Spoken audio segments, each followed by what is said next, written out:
Agent Camarena, welcome to Guadalajara. Thank you, sir. And you've seen the desert. Time to meet the snakes. Who's that guy? Miguel Felix Gallardo. The Rockefeller of marijuana. You gonna bust his ass?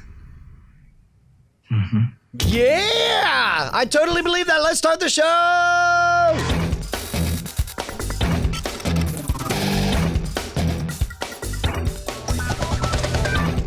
Welcome to Cordkillers, the show about watching the stuff you love when you want, where you want, however you want. I'm Tom Merritt. Who are you? Hey, man, I'm Brian Brushwood. More importantly, that is the return of Narcos. I guess that's season 4. I never finished season 3, which I'm really bummed because it finishes the story. Well, no, season 2.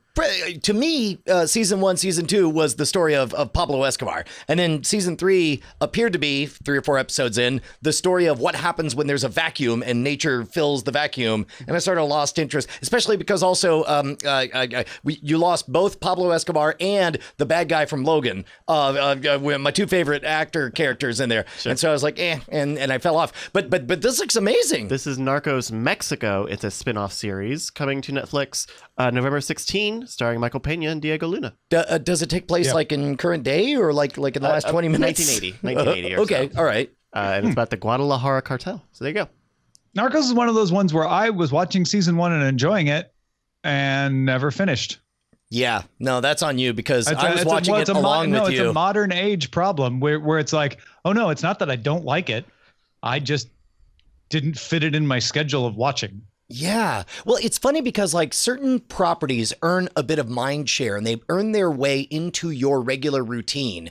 And on the one hand, I want to blame myself for not doing all that stuff. But the fact is there's so much good television. It's always going to be my fault. It's always going to be my fault. And I refuse to accept any responsibility for it being my fault that you, television show, didn't earn your place in my watching while playing Hearthstone routine. I think the weirdest thing is it's not always because it's the best show that you watch it regularly. There could be all kinds of reasons. Like it's short enough. It's you don't want to think, and it has the right amount of entertainment to not make you think too hard. Yeah. Later on, we'll talk about it. I watched all of season 13 of Always Sunny in Philadelphia. I still haven't watched season 12, but season 13 was what people were talking about, so it was on the public attention. Number 2, low stakes. I'm not going to feel bad if I watch it without getting Bonnie in the room and coordinating a whole group watching thing. And if I'm only half paying attention while I'm playing a video game, totally fine. Guess what? Well, I got all the way caught up on it.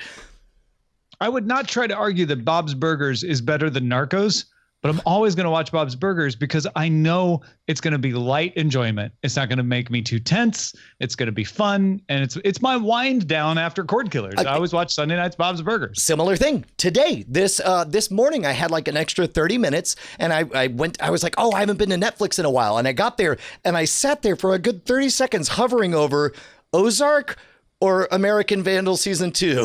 Ozark, American Vandal. And it was the low stakesness because I deeply love Ozark and I deeply respect the property and I think it's very, very good. But I'm like, I'm not going to give that just 30 minutes of my casual time. However, American Vandal season 2, there you go, my friend.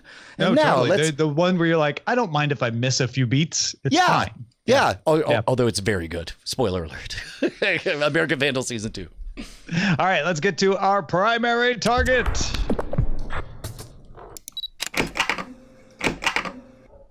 Now, our primary target isn't going to be about the Netflix earnings report. And I think that's one of those milestones that I like to talk about. One of those markers along the route of our journey from frame rate to Cordkillers and into the future, where we used to be the Netflix show.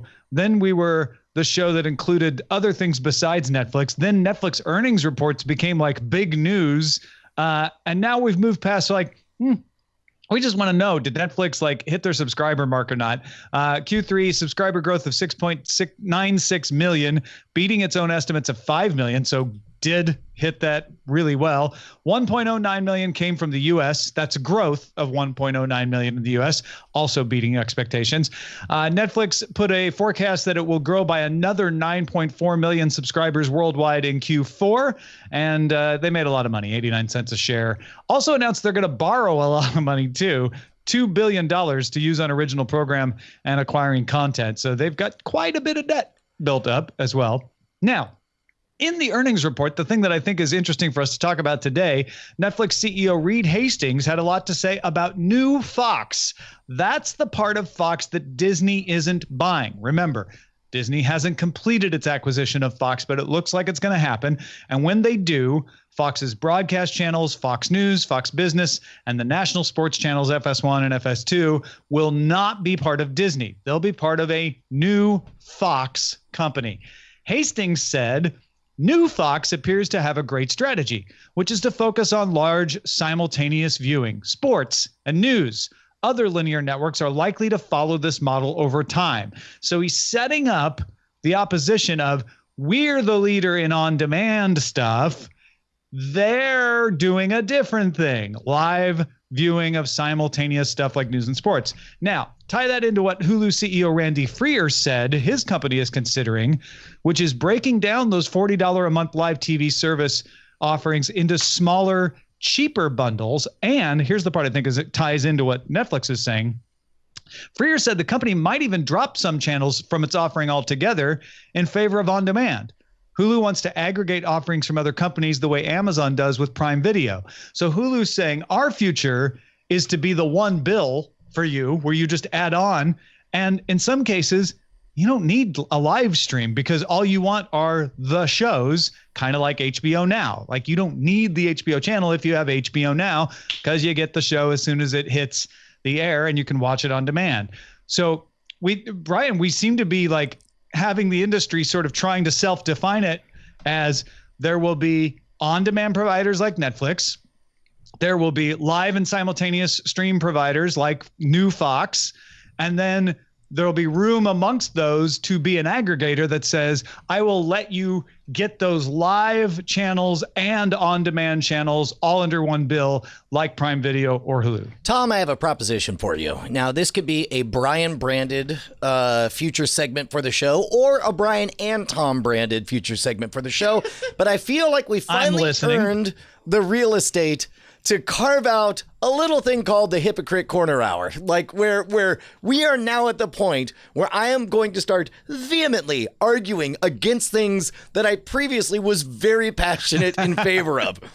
Of everything you just said, nothing made me more upset than the phrase, considering breaking down its $40 a month live TV service into smaller, cheaper bundles. It is.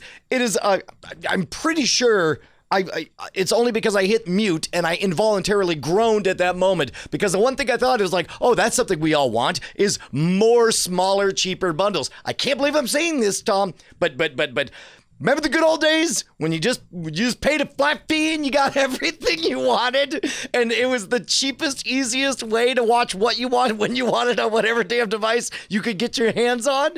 Yes. No, and this is a familiar feeling in the internet disrupted world, right?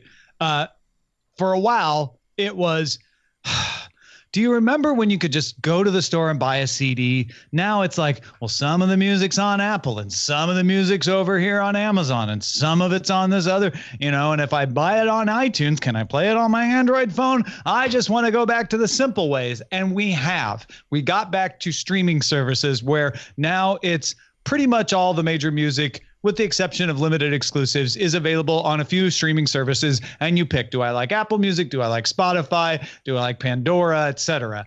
And I think we're in the confusing part right now where the industry needs to define itself, because right now it is way more complicated than it used to be with cable. It's still more beneficial, and eventually it's going to be a better system because you'll have the control you want with fewer choices. But that's going to take a while to shake out. And what we're watching with these conversations from Hulu and Netflix is the attempt to define it. I don't know that Hulu offering smaller bundles means more complexity like you thought, though. I think what they're saying is we want to be like Prime Video, where we give you for a fee the on-demand stuff, and then you can add, like, I would also like news channels. I would also like sports channels. I would, you know what I mean? Like, I think they want to make it actually easier to do that. To clarify and to cut off those emails, because I'm sure I heard some fingers already hitting us up at cordkillers@gmail.com. The phrase you used was with fewer choices. I think what you meant to say is with fewer decisions to make. Decisions. Yes. No, you're right. That's a much better word. I mean, because you get all the choices. The answer is you get everything you want. You just have fewer decisions to make. So along with that, here's the now enters the hypocrite part. I think it's a really smart play on Netflix's place to crown themselves the king of offline entertainment, of nonlinear. If you want archive catalog, we already bought ourselves the word binge a decade or two ago. Now we're going to firmly establish if it's good and it's not live, then you only need Netflix. HBO who? I don't know what you're talking about. It's Netflix or live. That's a smart play. I'd be really curious I would love to be a fly on the wall during the backroom discussions where that exact message is being framed, because it sounds like they threaded the needle and they're doing a good job of positioning themselves and appearing to be gracious at the same time. Yeah. I feel like there's about four businesses you can consider if you're in this industry right now. One is being an on-demand content provider like HBO, like Netflix.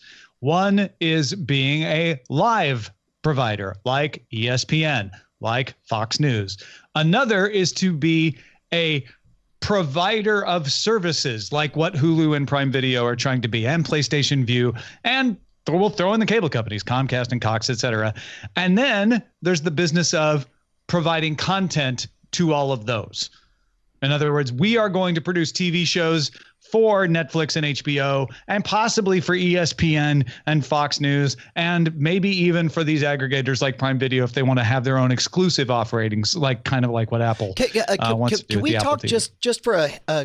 just for a touch about what we used to call dumb pipes? We used to talk about how cable was afraid of becoming dumb pipes because then you become a utility, your margins become very small, and you can't get anything done.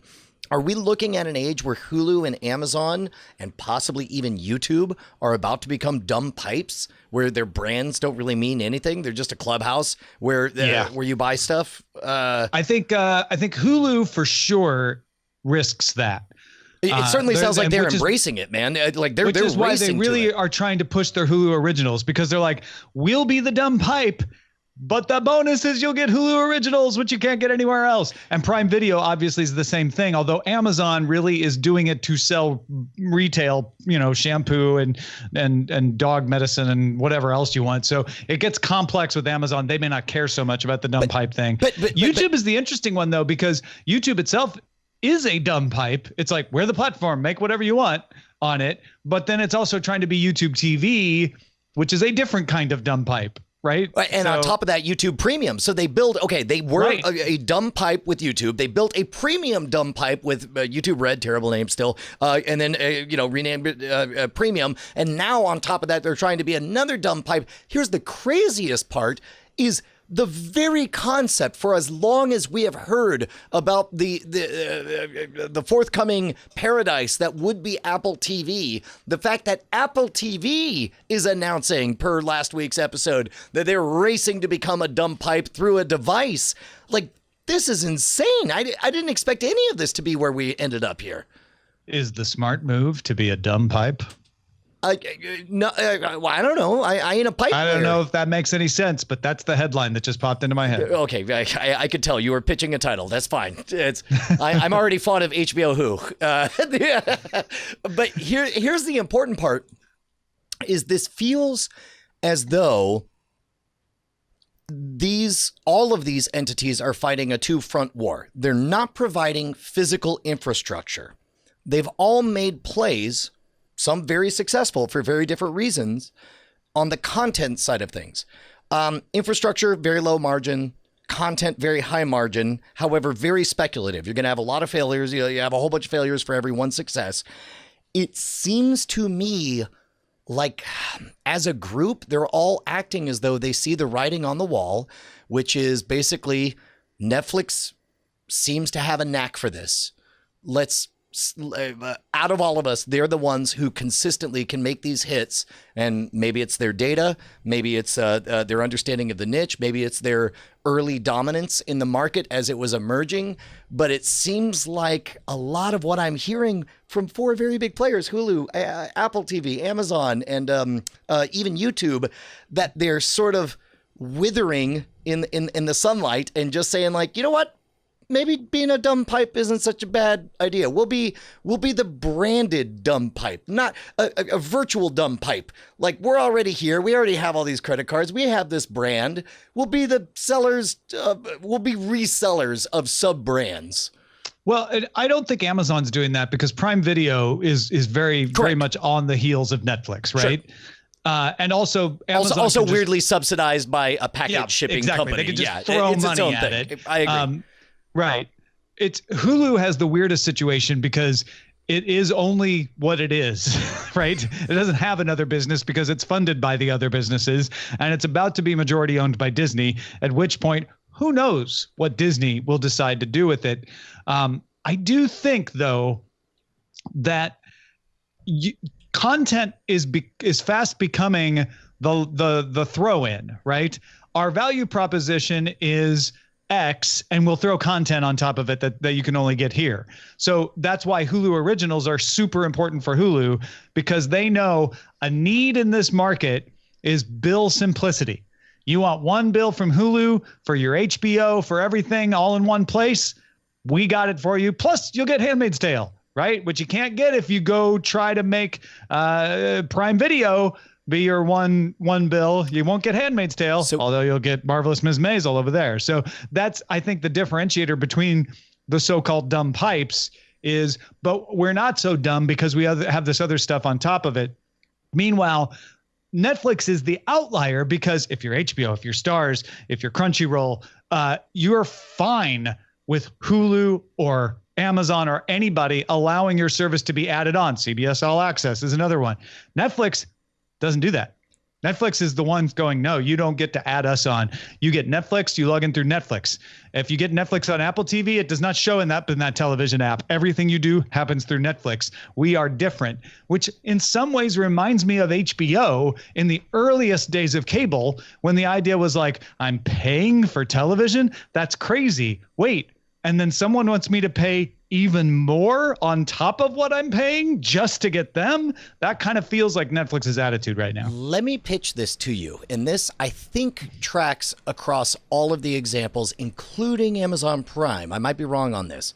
But one thing we've not talked a lot about is time as a resource. So we certainly have known that live events, we've talked about Twitter's plays in sports. We've talked about Facebook carrying stuff. We talked about Amazon Prime carrying live sports.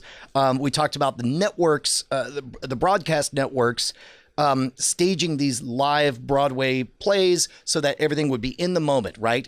That is a case where you play all the way to one side of the time dynamic. Then you have all the way on the other side of the time dynamic, Netflix, which is, when did it come out? Get bent. That's when it came out. Who cares? You want to read it or not? It's a book. It's been here forever, as far as you know. And then they started this culture of binging. And yes, they come out with new stuff, but they always released it all at once. And nobody was subscribing to Netflix in May so they could be first in line when a new series came out in August. We go to Netflix for the back catalog. So Netflix has won the war of the forever time. And I would say to a certain extent, HBO has for their niche, because they have such an extensive back catalog that once you dive in, as we've enjoyed with Deadwood and all these other shows and The Wire and so on. On the flip side, you have live, in the moment live, the current battle that's still being fought with Twitters and Facebooks. And as we're seeing Hulu make some kind of play saying, well, we'll break off into multiple squadrons and one of us will try to take the live territory while the other half, tries to hold on to the back catalog territory. Everything else is caught in that deadly, mushy middle. And I think everybody is just trying anything they can think of to figure out what territory they can capture when you think of time as a valuable resource, and try to figure out how much money people are willing to pay. Because even though I will not wait for something to come out on Netflix, I will wait for me to be able to buy the entire season all at once on Amazon. I don't know that I'll bother to watch it live if I have to sit through commercials in one version of Hulu or wait for it to show up on Hulu or whatever. I don't know. Is there anything to this, you think? Yeah. In fact, when you said time, it also made me think of the time to decide what to watch. And I think that's where these dumb pipes actually are going to be smart. And I'm not trying to just make up a title now. It's too late. That one was already submitted. I think the idea is not, well, we'll just be the dumb pipe because there's nothing left for us. The idea is another niche that people need filled is help me decide what to watch right now. And if I'm the platform that is bringing you all your channels, whether an on-demand channel like Starz and HBO, or whether it's live stuff from New Fox, I can be the place that not only simplifies your bill, but presents to you, oh, here's the latest episode of Bob's Burgers you haven't watched. Oh, your favorite hockey team is playing right now if you want to watch them. That is one thing that the Apple TV app has started to do for me now that PlayStation View is tied into it, is tell me like, hey, the University of Illinois college football game is on right now. And I pop into it where I would have never remembered to look up when they were playing before. And I'm not going to sit down and watch the entire game, but now I'm watching a few, 20, 30 minutes of it and getting exposed to a couple of commercials during the timeouts where I wouldn't have before. So I do think there is a smart move to say we will be the arbiters of that interface and that relationship. And there are all kinds of other ways to make money off of the relationship with the viewer there that can happen as well. So by the way, I'm the on-demand Netflix type provider. I'm the live news and sports provider. I'm the interface provider that makes it simple to navigate all these different services. And then there's I just make the shows and give them to whoever wants to buy them. I'm really glad you brought PlayStation View back into the mix because they are very, very good about intuitively knowing like, oh, you're back. I know what you want. Here it is, right? Also good, according to you, Apple TV with all that stuff. Increasingly, frustratingly not good is Amazon. Keep going to Amazon. Keep having to type in Always Sunny in Philadelphia, typing out the entire phrase, and then it gives me a billion seasons that aren't the ones that I'm clearly halfway through. Makes me and again, I know this is the Brian Hypocrite hour. There was a time that I loved it, that feeling of walking into a Best Buy, seeing something on the shelf with a price tag on it, and just saying, I already bought this, I'm going to open it right now. That is not fun for me anymore, and I would very much appreciate something to smooth that over. Have you used any of the Amazon TV apps? Because I know that they have a continue watching. I'm sure I do everything on the desktop because that's where all the best screens are and where my body is most of the time. I'm just saying that you use Amazon a lot. If you use it a lot, it might be worth trying out on the. Well, and Roku. Prime Video ties into the Apple TV app, so if you're on an Apple TV. It doesn't matter what the Amazon interface is. It just pops up at the top of your screen. You're like, oh, that's the next Man in the High Castle for me. Great. Boom. Yeah. That's what I mean. There's a battle over that interface going on. And I think it's important who wins that. And meanwhile, it's not something very difficult to solve because I'm sure you've seen this. Every time we get ready for Cordkillers, I open up the Google Drive, and then Google Drive just says, well, it's Monday afternoon. Pretty sure this is the doc you want. And I'm like, yes, it is. I feel like Amazon could be better in its web interface because I'm certain that the app stuff is just fine. Right. Yeah. Well, you know what else is just fine? Because you support us on Patreon, unless you don't, but you can make yourself fine by doing it at patreon.com/Cordkillers. Hells yeah, man. How many years have we been doing this? Are we at a decade yet? We're almost at a decade. We got to be at a decade, right? Almost at 5 years. Almost at 5 years since we started Cordkillers specifically. Yeah. And Frame Rate before that. Look, man, we are at 1,430 patrons, keeping us loud, live, and independent, doing our best to keep you guys informed and give you a little bit of insight. Not going to lie, there's a bit of a whisper number that we're slightly below, and I'm sure you know this about Patreon. Every time a new month rolls around, a bunch of people realize either their credit cards get declined or they're like, oh, wait, that's an expense I can't afford this month or whatever, it would make us feel real good in the next week or two if we could pick up a few more bucks to get us through this next rollover period. But meanwhile, thank you guys. You guys have changed our lives over at patreon.com/Cordkillers. You've made the impossible possible, and we can't thank you enough. By the way, thanks to Charles, who was listening to the after show that only the patrons get and said, I'm listening. Bryce, how do you pick the music for the after show? Oh, Thanks. yeah. When we do After Talk, the patron-only show. Oh, that's right. It's only for patrons. I always start it off usually with 15 or 20 seconds of usually a song I've just been liking. It's usually the last song that we play on the stream here because then I can just cut it from the recording and put it in. But it's usually, just kind of whatever I've been into. And we actually have a Spotify playlist for all of those songs. Oh, wow. After Talk Music on Spotify, by yeah. Bryce Castillo. That's fantastic. That's awesome. You can look up Neshcom, Neshcom on Spotify, and you'll see it under my user thing. But it's all the songs, and I update it every week when we have new stuff. Quick note on the After Talk stuff. Michael Kepper, longtime friend of the show and ultimate mega boss. We originally set out for After Talk to be, the 9 to 11 minutes of the afterglow after the thing. And Michael's a very enthusiastic, very supportive. He just email. recently started listening to it. I believe. He's like, just started listening to it. I love it when it goes 20, 25, 30 minutes. Could you just make that all the time? And the answer is no, not yet. But sometimes. Sometimes. All right, let's talk about how to watch. The ban on sales of Rokus in Mexico has been lifted. If you remember, Cablevision sued Roku because Roku's private channels feature meant for developers was being used to watch pirated channels in Mexico and probably elsewhere, but this refers to Mexico. Roku began cracking down on abuses of the private channel feature, and a ruling from the 11th Collegiate Court in Mexico City has lifted the ban. CNET also reports that Sonos and Roku are in talks to add Roku's voice control to Sonos devices. That way, voice commands for Roku could be sent from a Sonos speaker.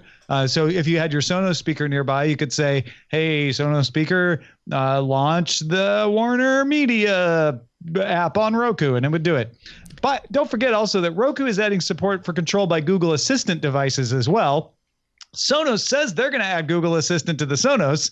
So you could have like 3 or 4 different ways to launch something on your Roku soon. Yeah, that lag drives me nuts because like on paper, it's great. My Sonos and my, Amazon device get along just fine, like on paper. But there's something about that little bit of a lag that drives me a little bit batty. And I actually find myself, just telling the Amazon device to play the thing directly rather than wait for, the good sound to come through the Sonos. Or what's funny is all of a sudden I find myself being careful about using the other S word. There's the A word. There's a different A word. There's a different S word. I'm very confused. Yeah. There's 2 S we'll words get to now. the point where you could just talk and it'll know when you're talking to it. But meanwhile, as far as Roku being available in Mexico, something Michael Pena was asked for comment, and he said, because of Narcos Mexico? No? Like Roku nobody. was illegal? Drugs are illegal? Nobody? No. Wait, you're going to give me that look? No, okay. There's not like a direct parallel with the thing that was illegal in Mexico, and we touched on another thing that was illegal in Mexico. Narcos Mexico. All right, it's fine. Let's talk about what to watch and Under Surveillance. Oh, no, there we go. It's all about location. Under surveillance.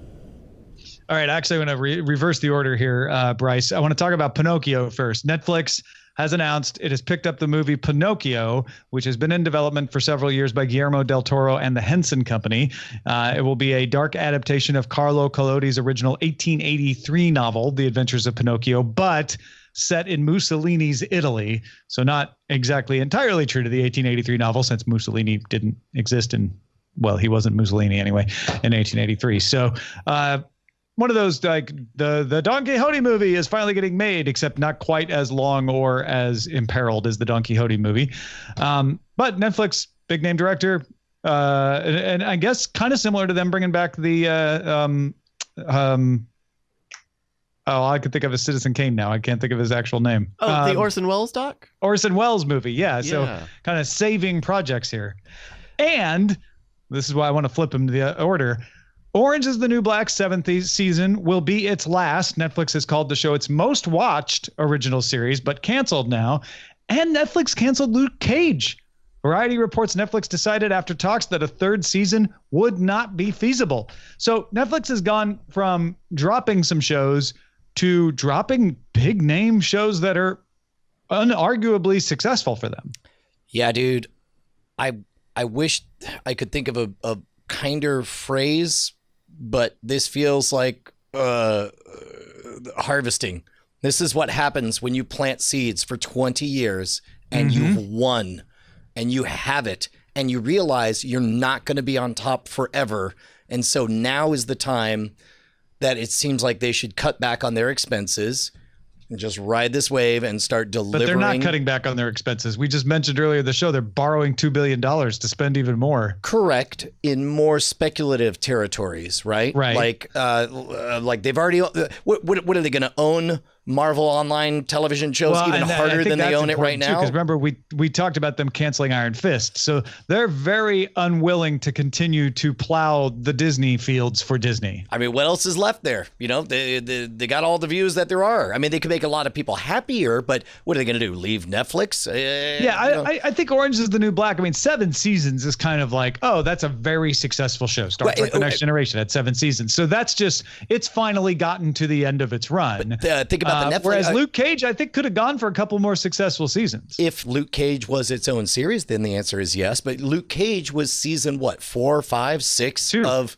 no, of the Marvel of the Netflix television series. Yeah, I see. Yeah. All of a sudden, like that, Marvel on Netflix is very long. I mean, if you're CW, you've got Arrow, Supergirl, Flash, playing a different game. They're playing that live game. They're playing that. I don't know. Yeah, but that's not a live audience. That's a millennial. That's an on-demand audience that CW is pulling in. They're kind of against all odds there. Also, I would say from everything I've seen, DC is inarguably playing that game better than Marvel Netflix was able to. Right? Yeah, I think that's true. And I think Netflix didn't want to deal with the things that they were willing to let Disney have when they struck this deal, now that Disney is going to be going into business directly competing with them. Yeah. So with that in mind, man, how many seasons of we have what, 3 of Daredevil, 2 of Luke Cage, 2 of Jessica Jones, 2 of Iron Fist, Punisher, and then the Defenders. I mean, we're already way past Orange is the New Black when you think about it in those terms, right? All of a sudden, Marvel's the ancient old goat. I guess shared so. universe, though. I don't know. It's apples and oranges, apple juice, and oranges which are black. Season 3 of The Expanse, which was the last to air on Sci-Fi, will arrive on Prime Video November 15th. But no word on seasons 1 or 2, which are no longer on Netflix, but have not yet arrived on Prime Video. They might arrive November 15th, too. Hard to say. How much do you think it matters if it does or doesn't? Because on the one hand, like obviously now that it's Amazon to the rescue for The Expanse, you would expect them to. But on the other hand, I bought all 3 seasons. I've not had Sci-Fi as a channel. It's kind of annoying right now for somebody who wants to catch up and doesn't want to have to buy all the seasons because they're not sure if they're going to love it. But when season 4 comes out, I fully expect Prime Video to have worked all this out and have all 4 seasons available. So, yeah, I think so. Yeah. MTV's The Real World is coming to Facebook Watch this spring. Viewers will be able to vote on the final cast member to join the house, use synchronized viewing to watch episodes along with the cast. It is the 33rd season of Real World. The 32nd aired a year and a half ago, so it has been going on if you lost track of it.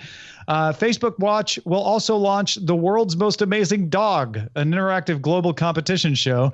And Viacom has reportedly signed a deal to make a sequel to the movie To All the Boys I Loved Before, also for Netflix, which the first movie was. Viacom chief Bob Bakish actually said that creating a competitive Netflix-like service by Viacom would be too capital intensive. So in those 4 parts that I was naming earlier in the show, Brian, it looks like Viacom's tending to pick the we'll just make things for other people. I think that's the very, very smart play, because what they have is they have a very wide, number one, they have a reputation that's going to attract quality content creators. They have a wide network to reach a bunch of people. They've got storied properties that, even though, oh boy, never Facebook, huh? By the way, what's great is the Onions parodies Sex House. That's really good. I think we're just going to see a polarization, and everybody's going to go to their respective corners.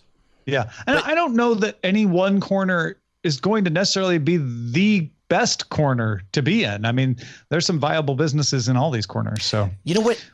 I think we're talking about efficient markets. Everything's finding an efficient market. And I think that the type of people who are still watching the real world, probably Facebook is the perfect place to reach out to them. Yeah. All right. Let's talk about what we've had our eyes on, Brian. What caught your eye this week? Like I mentioned, I watched all of season 13 of Always Sunny in Philadelphia up to date. What's weird, I did not watch season 12. So there's a lot of things they're referencing that I didn't know were weird things or whatever. And it's kind of fun to watch it out of order because everything stands alone on its own merit. It's a fantastic show. Of course, watching the regulars, Dirt Gently, The Good Place, playing a lot of the Spider-Man game, and I mentioned American Vandal. I want to call out. I'm not going to go through. Yeah, no, call him out. Call him out. No, I'm just going to call out Daredevil. Yeah, no, that's right. You hear that, Matt Murdock? You've been called out. You got called out. The devil. I'm confused now. No. Let's start a Twitter beef with Marvel's Daredevil. You've been called out by Tom Merritt. I meant just single out. That's right, Matt Murdock. You've been singled out for treatment by Tom Merritt. No, I wanted to use it as an example. We'll make an example of you, Matt Murdock. Sorry, you wanted to give special props to Daredevil. The one thing I wanted to talk about that I watched this week was Daredevil season 3, and it made me realize how much better Daredevil is than the other elements of this universe. I have love for Jessica Jones. I have great admiration for the Luke Cage story, but man, Daredevil always is just a step above the other parts of this universe. And I love what they're doing in just the first couple of episodes I've seen, both cinematically with new ways to tell the story, bringing back Fisk in a way that doesn't feel like, oh, we're dragging Fisk back in the story, but makes it feel motivated and fresh and new, changing Matt Murdock's character in a way that is interesting and believable, but also different. Just well done. Tip of the hat, Daredevil. Yeah, come at us, Matt Murdock. You've been called out. New segment. All right, let's see what we should be on the lookout for, Bryce. Hey, Patrick sent along a recent new Netflix show. He writes, I started watching The Good Cop on Netflix. It's a lot of fun. Josh Groban is not much of an actor, but Tony Danza is a scream. Patrick Cousins. Thank you, Patrick. I gave an episode a spin a few weeks back. This came out about a month ago. And the basic premise is there's a young goody two-shoes cop, that's Josh Groban, who is solving cases and is having to wrangle in his rebellious former corrupt cop father, that's Tony Danza, who is on parole. And so it's an odd couple sort of thing, right? You know, the clean kid and the dirty dad. Well, Charles, who used to be in charge, but don't even... Too catchy. And I'll say for me, the show was maybe a little mild. I agree with Patrick that Groban is trying very hard, but his acting chops are maybe not all the way there. The show's from Andy Breckman, who a lot of people would know from Monk. So it's very similar to that. It's family friendly. It's more about the mystery and not about sensational surprises, lots of gore and lots of sex. So I think if Monk was your speed, I think you might actually like The Good Cop, which is on Netflix, which is streaming now. If you got something we should be on the lookout for, email us cordkillers@gmail.com. You know what I did this weekend, Brian Brushwood? I do. My guess is you sat there and thought about me. What you did. No, I called out Matt Murdock. Come on, I just told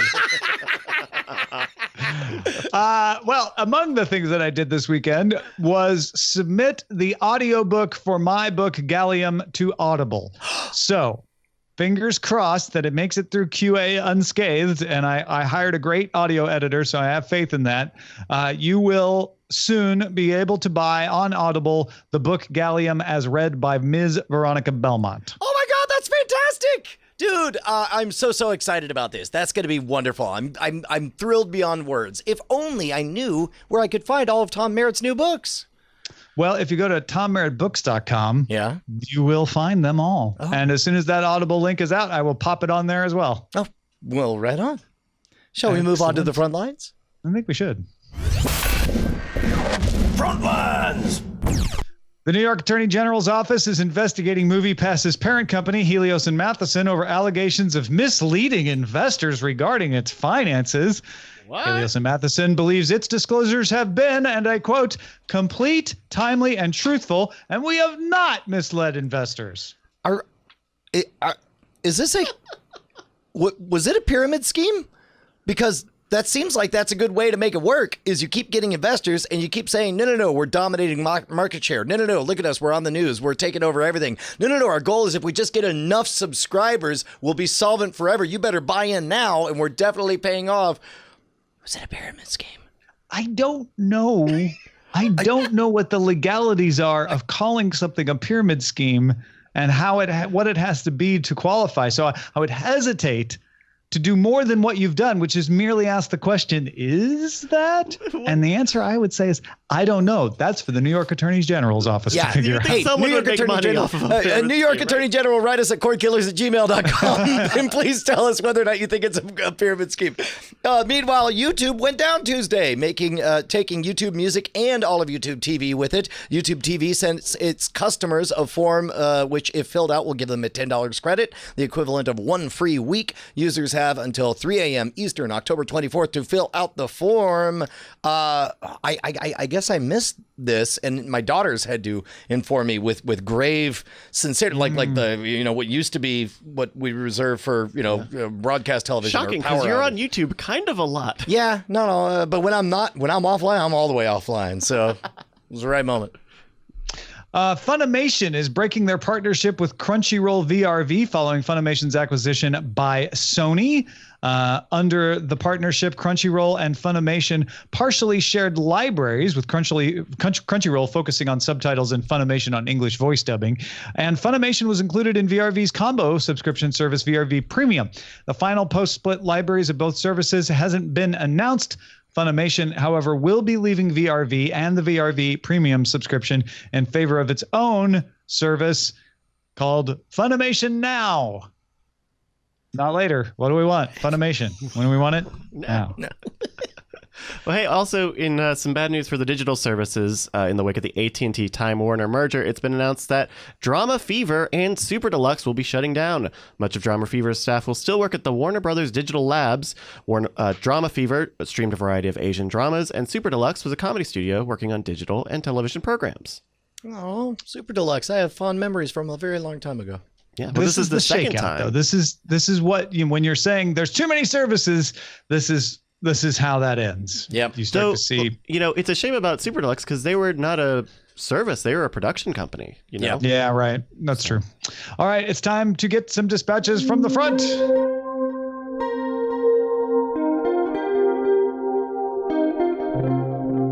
So we have several very interesting but very long emails, and we can do this two ways. I can either just read the first 25 words of each one, or I could try to summarize them as a challenge. Which do you prefer? Oh, I loves me a challenge. I will tee you up by saying that the first couple of these, we asked last week or the week before for current unreformed pirates to explain to us why they're still into piracy and justify their existence. Yep. So our first anonymous writer lives in Canada and pays for Netflix, Crunchyroll, Funimation, and Prime Video, but Canada doesn't always get all the stuff, even on those services, and so he turns to piracy for the things that he can't get in Canada. So regional. It's another example of a regional problem. It's not a too many streams problem. It's not available in my region problem. And they have to know and understand all of these companies. They have entangling previous agreements that make it so that they can't legally offer it in your area, whether it's a protected territory or whatnot. But as we're very well aware, whenever there's regulations that artificially restrict the way people want to get their stuff, a black market will emerge. We got some guy from Jersey who uses streaming services like Prime Video and Netflix and even Redbox. But a couple weeks ago tried to watch Cannonball Run. Looked at every possible legitimate way of finding it and watching it legally and could not find it. No rentals, no for sales, nothing. So in the Jersey person's words, I jumped on that scurvy bottle of water, and within 20 minutes, I had it downloaded to a thumb drive and was watching it. I'll tell you what, man, there's been a lot of ways everything's gotten better, but when the highest quality, best experience is going to be illegal, you're going to be surprised or not surprised at how many people are willing to jump over to those scurvy waters.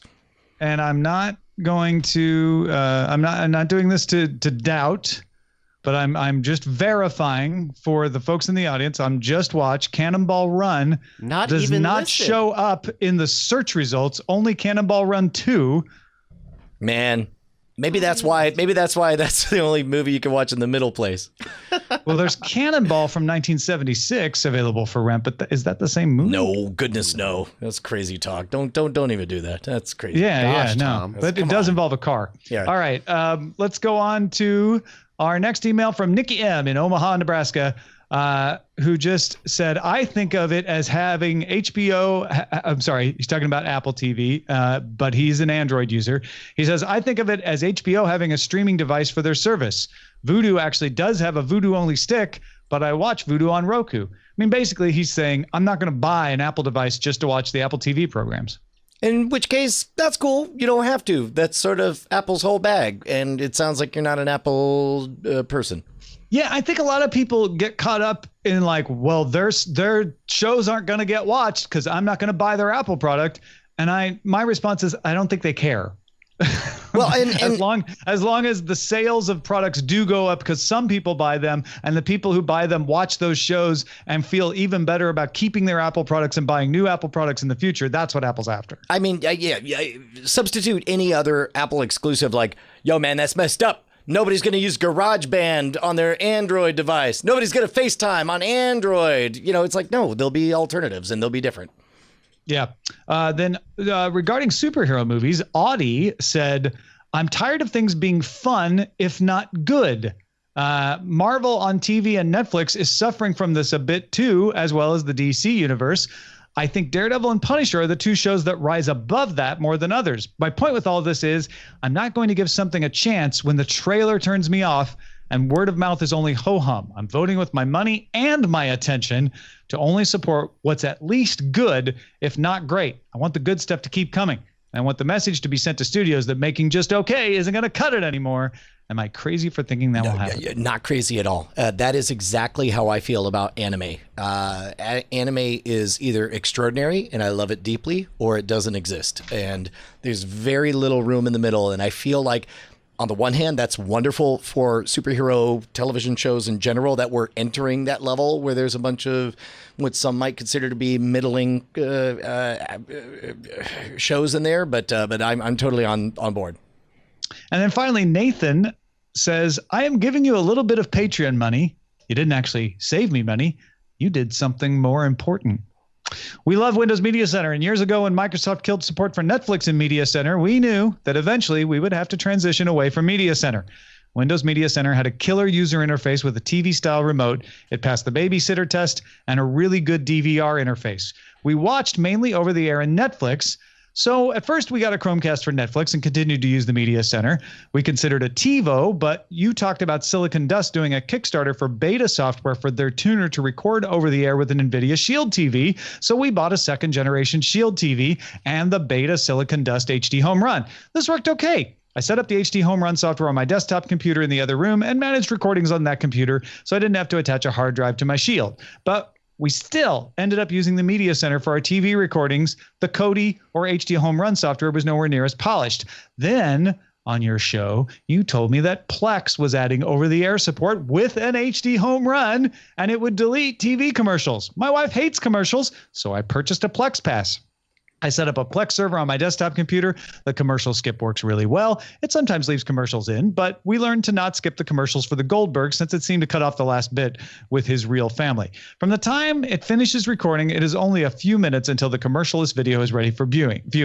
The Plex UI is not nearly as polished as the old Windows Media interface, but it's good enough. And with the new Android Shield remote app, I can use the keyboard on my phone to enter passwords on my TV. So thanks to you, I have purchased the NVIDIA Shield TV, 2 HD home run connects, and a yearly Plex Pass. And the important part is we now only use one input on the TV to get Netflix, Plex, Prime Video, HBO, YouTube, Twitch, other TV network apps, and access to our library through Plex. Nicely done, Nathan. Not only was your appreciation heartfelt and complete, but you tricked Tom into failing his quest and getting him to read the entire letter. Very well done. I did. I left off the last couple paragraphs. Meanwhile, if you guys want to hit us up, we're over at cordkillers@gmail.com. We truly do value all of your contributions. Thank you to everybody.